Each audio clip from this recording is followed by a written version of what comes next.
The finals are here. The finals are here. Don't worry, that's not talking about any exams. We're talking about the championship round of our Tournament of Disney Villains here on Not Your Mother's Goose. Welcome, everybody. I'm Topher Goggin. And coming up on today's show, not only will we meet the last villain standing, but we'll also take flight with Dumbo, double-check the difference between the Muffin Man and Muffler Man, and learn all about Captain Hook's new tax firm, H&R Croc. Before we get started, though, let me give you the regular reminder. Please ship your browser over to notyourmothersgoose.com at some point. That'll be your easiest way to link to the full villains bracket and a chance to vote in the finals. But there's also a bunch of new stuff that's been posted and more to come. That includes finally your chance to buy some of the Mary Had a Little Spam greeting cards that everybody seems to love, plus a full line now of Not Your Mother's Goose shirts based on Rick Cunningham's delightful cartoons. With that, I'll readily admit that these villains aren't renowned for their calm and patience, so we'd best recap the semis before we get any questionable Apple deliveries. Let's get started.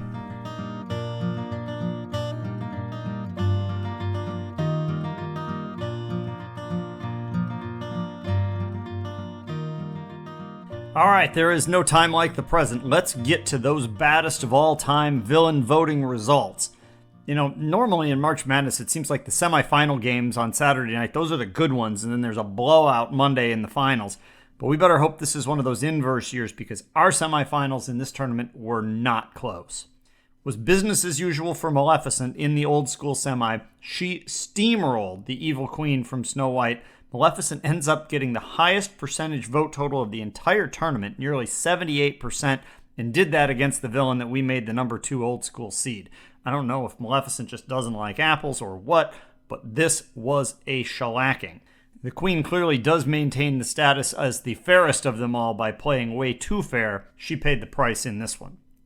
And as something new this round, we allowed the voters to comment on their selections, and we did get some good ones. Let me share a couple of these with you. For instance, someone said, while the evil queen has the ability to use her resources around her to be evil, Maleficent has the ability to turn to a dragon state. Simply having the ability to breathe fire, fly, and burn up on a Disney Magic Kingdom parade afternoon takes the cake for me. Another person made kind of the same point, much more simply. You turned into a hag, rookie. Check out this fire-breathing dragon. And just for equal time, the queen did have a few supporters. I particularly like the person who commented, quote, she's the OG villain and wanted Snow White's heart brought to her in a box. Why are we still voting? That person unfortunately ends up on the losing side, and Maleficent moves on to the finals where she will take on Scar. That's right, the number 3 seed has pulled off his second straight upset. If you thought his 14-vote victory over Ursula was impressive, try this. The number 1 seed Jafar turned out to be totally smoke and mirrors. Scar thumps him by more than a 2-1 margin with 68% of the vote. Actually held Jafar under 100 votes until the last day of voting, with well over 300 votes cast overall again.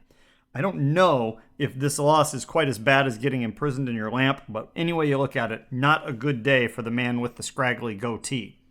We had some interesting comments on this one as well. Almost everything, though, in the Scar camp. We had one saying, this is a bit of a toss-up since they are essentially the same guy, just in 2- and 4-legged form, but I'm going with Scar because a pack of hyenas beats one sarcastic parrot.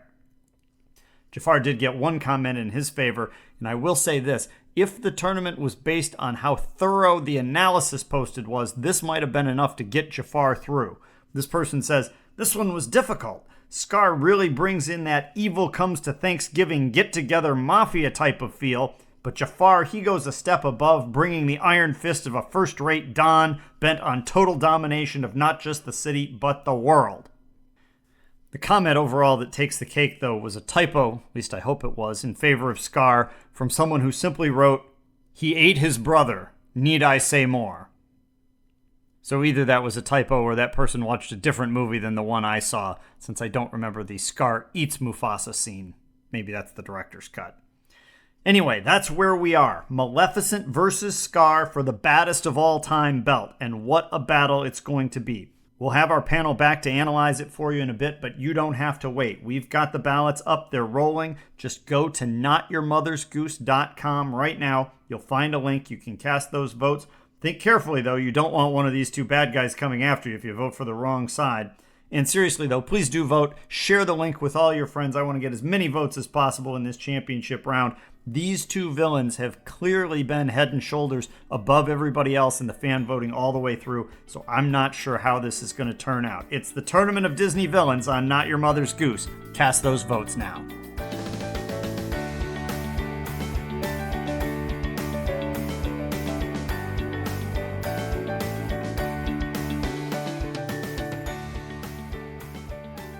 Dumbo. Today we'll consider one of the Disney classics. Not in the terms of classic movies, but in the terms of classic Disney trivia questions. Your question is, which animated Disney title character has the fewest speaking lines? Winning that battle with a grand total of 0, it's your buddy Dumbo. The story of Dumbo begins with a lesson in animal sex ed, where we learn that baby elephants come from the stork. Mr. Stork stops by to visit a circus elephant named Mrs. Jumbo, dropping off a jar of the Vlasic pickles she was craving, along with a little bitty elephant. But here's the thing. Have you ever been ordering something online and the scroll wheel on the mouse starts changing the size menu till you end up buying the extra small sweatpants to go with a 3XL hoodie? This seems to be what happened while Mrs. Jumbo was doing some late-night baby shopping in her pink shower cap. She ordered the normal-sized baby elephant, about the size of a Prius, but he shows up outfitted with ears that seem to have been made for a 15-passenger van. Safe to say this baby will not need to call Miracle Ear anytime soon. The gigantic ears generate quite a lot of attention around the big top, and it's not so long before the other animals decide they make Jumbo Jr. look not so brainy, so they give him the unfortunate nickname of Senator. Okay, actually it's not that mean, but they do start calling him Dumbo, and that sticks. Mrs. Jumbo tries to stand up for her kid against the bullies, but that just gets her branded as a meanie herself and lands her in circus jail courtesy of the ringmaster. Dumbo is left to go solo, ending up with only the most unlikely of friends, a mouse. And it's not like Disney let him be buddies with Mickey or Minnie either. No, he just gets a mouse named Tim. It turns out that this Timothy, who dresses kind of like a cross between a train conductor and a British Army general with no pants, is like the circus version of LinkedIn. He initially gets Dumbo a job as the top of an elephant pyramid. That doesn't work out so well for a variety of factors, the main one being gravity. Dumbo quickly gets transitioned to a new position by HR, which now involves going splat into a vat of pie filling while dressed like a clown. Time to update the resume here, Dumbo. And speaking of clowns, I always thought that Bozo the Clown's hair bore a strong aerodynamic resemblance to Dumbo's ears. There is a lot of lift going on there. Maybe Bozo should have added a flying segment after the grand prize game on his show. Anyway, getting back to our story, Vat Splat Dumbo ends up understandably depressed, and a visit to a caged-up Mrs. Jumbo doesn't really help either. Then, in an interesting medical feat, Dumbo manages to cry himself straight into a case of the hiccups, which Timothy then offers to cure with some water. That water is actually a big bucket of champagne that soon has them so sloshed that they think it would be a good idea to go try out the human cannonball equipment. Now, I can't prove that they used the cannon, but somehow they awaken the next morning on the top of a tree. Anyway, Timothy boldly deduces that he's got a flying elephant on his hands, and quickly begins to picture himself as the new Big Cheese manager, if you get my drift. Dumbo gets told that he just needs a magic feather to be able to fly, and the next thing you know, he's radioing air traffic control for clearance to land. Dumbo reworks his circus act into a flying display, which seems like a great idea until the magic feather slips through his trunk mid-dive. Again with the gravity issues. Since Timothy had stowed away his navigator and Dumbo's hat on this trip, it's not good news in Mouseland either. He frantically tries to explain the placebo effect to Dumbo as a vatless splat rapidly approaches. At the last second, Dumbo gets the hint, spreading his ears into the Bozo configuration and swooping up to safety, followed by a life of fame, fortune, and peanuts. At least until Timothy hikes his 10% cut and signs a new flying rhinoceros named Doofus.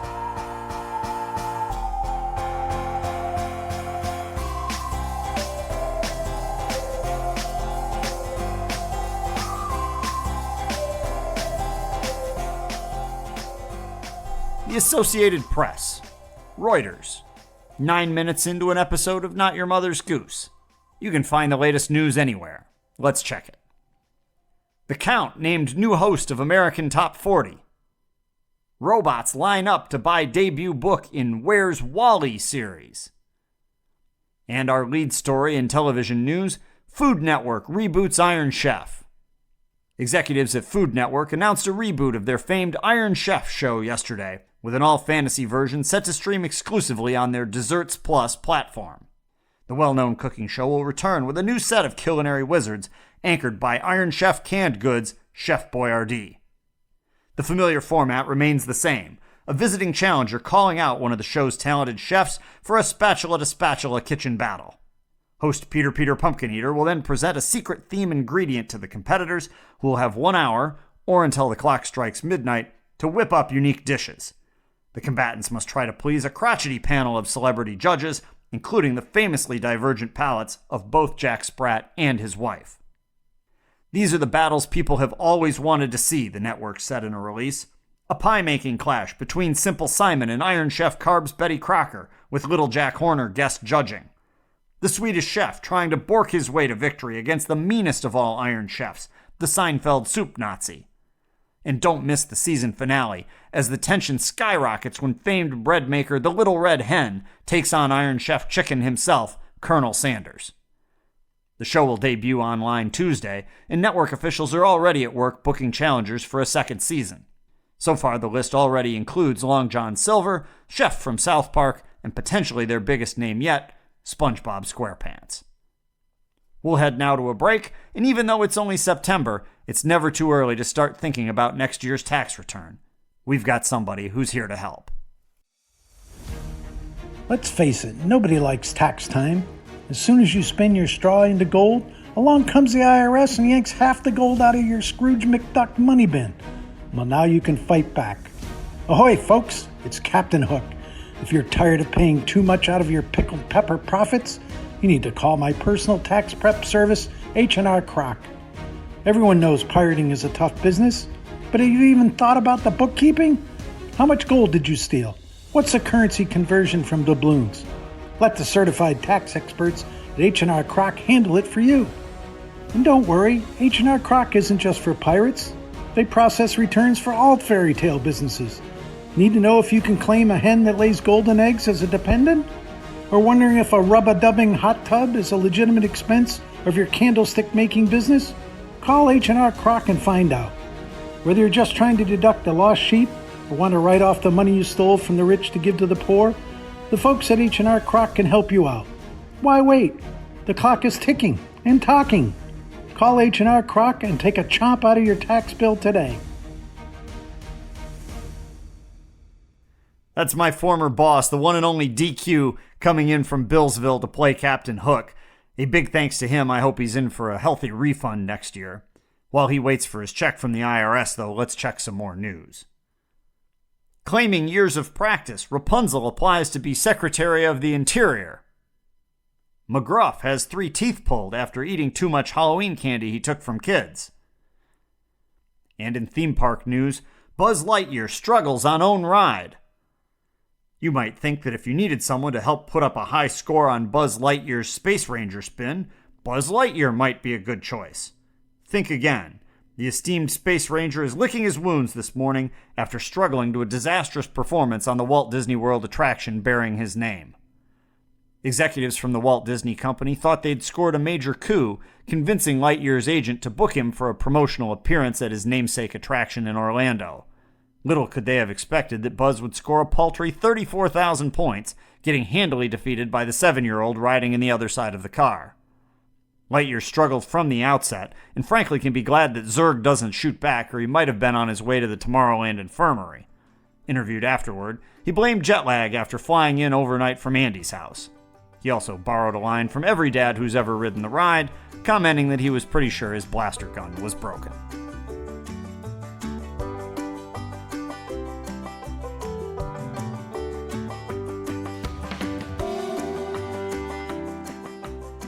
The Muffin Man. Okay, I don't get up on the soapbox too often on this show, but every once in a while you just have to buckle down and take a stand. And that stand today is about the Muffin Man. What's going on here? I managed to squeeze a few jokes out of the Muffin Man in the past, namely one about the Muffin Man and the Muffler Man changing lives in some sort of hilarious reality show. But I was expecting a lot more last night when I sat down to research a full Muffin Man segment. Surely there had to be more to this ditty than I remembered. But not really. We ask, do you know the Muffin Man? Then we say the Muffin Man a few more times, and then we give out his address, which he surely appreciates. Then we got another person who comes in and confirms that, yes, in fact, I do know the Muffin Man. We then confirm the address again, in case anyone out there hoping to go egg his house missed it the first time. And then that's it. I mean, imagine if you had a conversation like this. Hey, do you know Steve? Yeah, I know Steve. Oh, okay. That right there is the Muffin Man. Seriously, couldn't the writers come up with anything else to say? I mean, this is not fairy tale Netflix that's trying to leave us hanging to get us to binge the next episode of the Muffin Man show. I at least would like to know what kind of Muffin Man this is. Is it just a dude who likes muffins? Does he sell muffins? Maybe out of a Muffin Man truck like the Ice Cream Man? Because I bet the kids in the neighborhood would be pretty pumped up when that came driving through. Or is he like a real live walking muffin, with arms and legs sticking out, in which case I guess that makes the pleated wrapper like his pants. I'll acknowledge that if that's the case, folks probably wouldn't be so excited to admit, yes, I know the Muffin Man, but you never know. But that's your homework for the week. Write the rest of the Muffin Man. And then when you're done, write some more for Old King Cole, too. Merry dude, called for his pipe, called for his bowl, called for his fiddlers 3, and nothing more. Help me here.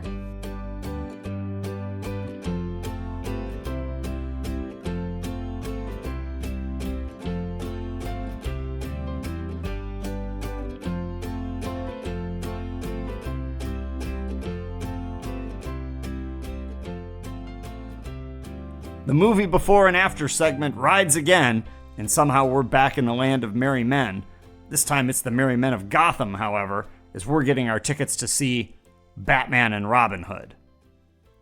The bat signal goes up over the city, with Commissioner Gordon concerned about a new string of robberies of rich people. Alright, that feels like basically every Batman robbery, but whatever.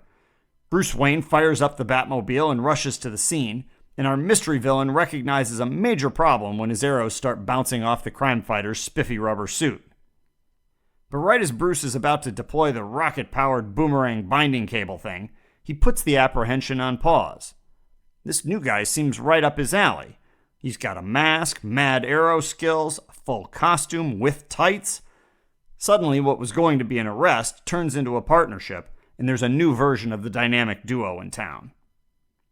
Alright, so that's what we've got so far. There's still a lot to figure out, though. Most importantly, what kind of work will these two do together? Does Robin Hood turn state's evidence and join Batman busting bad guys? Or does Bruce flip to the other side and start roaring through Sherwood Forest in the Batmobile, turning into the world's richest filcher? If so, he ought to look into a batsuit with pockets.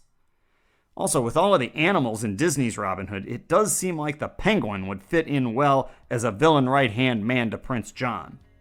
But the Sheriff of Nottingham in Joker makeup would have a certain flair to it as well. I'm also having a hard time figuring out whether we're going to turn Little John into some sort of lumbering Ursine second butler, or if Alfred is going to go live in the woods with the merry men. Tights and a tux is always a good look.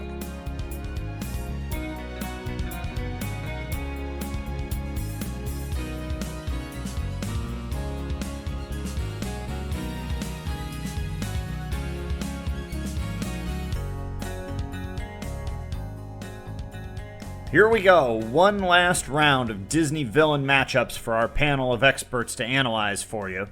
To recap from earlier, Maleficent obliterated the evil queen in the semis to move on, where she will meet Scar, who's hot off a win over Jafar with 68% of the votes. We've got our full group assembled here, including the return of our Cruella de Vil supporter, who is still coming to terms with Cruella's quarterfinal loss.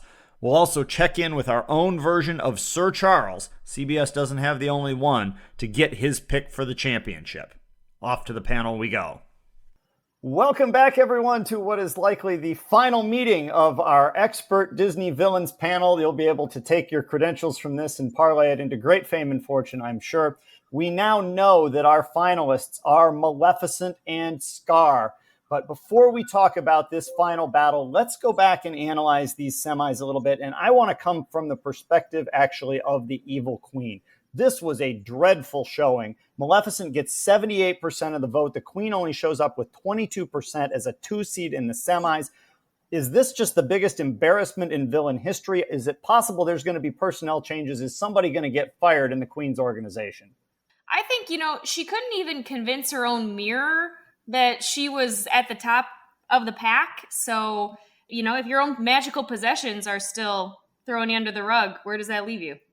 I do think that there are going to be some changes in the Evil Queen's hype team because they clearly failed to do some good advance work here. I mean, you got a lot of flash from Maleficent with the dragon, but anybody can be scary when they're a dragon. The Evil Queen literally tried to kill someone with an apple. If you have to live your life in fear of fruit, that's a very scary villain.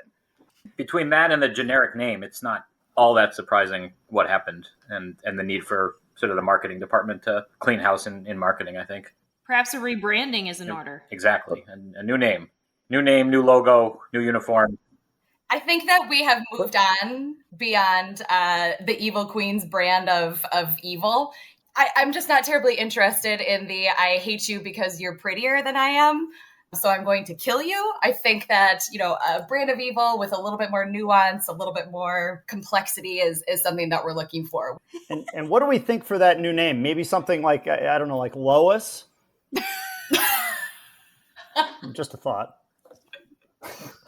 Also, though, you talk about the personnel. The one problem that the Queen has is that she doesn't really have somebody on her staff to scapegoat. Do you think on Jafar's side, because Jafar took a pretty bad loss here too, it's only because the Queen got annihilated that Jafar isn't looking really, really bad right now.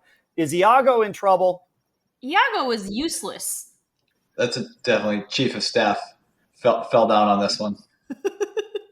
Where do we think Jafar went wrong? What fell apart here? He's a number 1 seed. He had come through very easily in his earlier match, and then Scar just takes him behind the woodshed. That's kind of a theme with Jafar, that he tends to underestimate his opponents, whether it's, the street urchin or the lion, who honestly is not a particularly healthy looking lion either. I could totally see Jafar getting overconfident. You make a good point. You talk about Scar's nourishment. That was an interesting comment from one of the voters voting for Scar, simply saying, he ate his brother, need I say more? What director's cut did they watch? That was my question. Maybe this was more Silence of the Lions than Silence of the Lambs, but if Scar actually ate Mufasa, then this is game over, isn't it? Agreed. There's a lot of misinformation out there, and I think we're seeing that. People are getting new information on Facebook about these Disney villains. Yeah, I was wondering about that myself, whether there was a misinformation campaign. I mean, I think Maleficent certainly has the tools to implement something like that. Unless they're thinking this movie's based off of Titus Andronicus and not Hamlet, where everybody's just eating people. I'm sure there's a lot of listeners to Not Your Mother's Goose out there that are Titus Andronicus fans. I think that's a big niche market that we're in. Let's talk about this championship matchup. There is little question that these two, Maleficent and Scar, have been head and shoulders above the rest through the entire tournament. How do these two square off against each other? What are the strategies? Who comes out on top? I was originally a Scar naysayer. I really thought he was just going beyond what he deserved. But when I took a step back and looked at it from a true evilness perspective, I came to see the ways and jumped on ship. He's got an awful lot of momentum. Maleficent got to kind of sit back and cruise. He's really had to just continue to fight his way to the top here. Well, and there have been some concerns that Maleficent's a one-trick pony with the dragon, and that dragon might be a little bit overrated. If you're Scar, how do you plan to attack that? Well, I think Scar's bigger problem is going to be that she can fly. And given his preferred tactics, I think that's going to be a little bit limiting for Scar. Well, gravity's been an issue for Scar in general. I think what Maleficent has going for her is the fact that she's truly a villain that is ahead of her time. This is a woman who was ready to murder because she didn't get invited to the king's daughter's christening. Maleficent walked so the Real Housewives could run. Let's go around and get your predictions. Who's it going to be? We'll start with whoever talks first. So I go Maleficent all the way. Yeah. As predicted, everyone That's how talks it at works. the same time. Dr. C, you start. I'm Maleficent all the way. Dragon versus Lion is very clear in my mind. Even with just that matchup. And she presumably has other magic. You think she's held something back. You don't think we've seen the whole Oh, yeah. playbook. I don't think we've seen everything from her. I've been Team Maleficent from the beginning. I'm really tempted to switch and throw my weight behind Scar just because I feel like that will help validate my early support for Hades, who some of you may remember was Scar's first casualty in this tournament, but I'm sticking with Maleficent. Sorry, Hades. Were you the one responsible for the vote that says I'm only voting for Jafar because Hades deserved to win against Scar? That was not me, but I share that sentiment. How about our Cruella supporter? Thank you so much for the airspace. I did want a moment just to say justice for Cruella. You know, this is a villain that is chaos, that doesn't need powers, doesn't need a plan. Like, she just goes with her gut. And I'm really disappointed that she didn't make a better showing. I think that this panelist needs to be in charge of the Evil Queen's rebranding. That's all I have to say. Cruella only went down because she happened to go up against Maleficent early. And I think if she had been matched against Scar, it would have been tough because people would have had to interpret that as evil. And she would have had a better chance against Scar, I think. It is all how the committee seeds that bracket. People are still protesting the exclusion of Claude Frollo. Not as many protesting the exclusion of Claude Rollo, but we'll keep an eye on him for you as well. Finally, we do seem to have one more Rhode Island panelist that has not weighed in yet. Have you been consulting who's got a Disney ride that's been shut down? No, I took it more seriously this week, and I actually went to the zoo to see what Scar was up to. And it was a no-show, which at first I thought was a bad sign, but then I realized that's full training and preparation, 100% concentration, didn't have time to show up for Henry's visit to the zoo. Very focused. What did Henry think of the dragon? There are no dragons at the zoo. Well, like, what kind of zoo are you going to? If you need a zoo review podcast, let us know. If you need a zoo without lions, right. We got one. Well, we do, before we go, need to check in with our foremost expert. We have contacted Sir Charles himself, because this is really the authoritative voice, the preeminent expert on Disney villains. Sir Charles, tell us, who's it going to be, Maleficent or Scar, and why? Maleficent! So the interesting thing, Charlie, is you put your head in the pillow and say it. We can't hear you very well. Would you mind just saying it out loud into the air? Maleficent. Excellent. And why do you think it would be Maleficent? Because Maleficent has magic and she can turn into a dragon and she can shoot fire. Because Maleficent has magic, she can turn into a dragon and she can shoot fire. I do think those are excellent powers. Can you see who's stronger? Could we see who's stronger? Who do you think is stronger, Maleficent or Scar? Listen. I would concur. Do you think Scar has any features that would give him an advantage? No. Bold. All right, well, there we have it. If Sir Charles says Maleficent, that's going to be a challenge for Scar to overcome. So we will see how that goes. Thank you so much, panel, for your hard work. When you need your references from this, please just let me know. I will write those up for you. I'm sure they will take you far. This is not a well-compensated position, but we certainly have had a good time, at least making each other laugh, even if no one else is entertained whatsoever. I'm really glad we have Sir Charles to carry this one. Yeah. And there you have it. That is all the help that I can give you. Now it is time to make your final selection and pick the baddest of all time. Go to notyourmothersgoose.com. You can follow the link to vote for either Scar or Maleficent. And just like last time, you can offer your comments as well. You don't have to, but that option is there. Tell all your friends, get them out to vote. We're going to tally the votes up and announce the winner on the next show. That's September 28th, so be sure to check it out. That's going to do it for this week. Rapunzel's jukebox is in for routine maintenance, but it'll be back next time.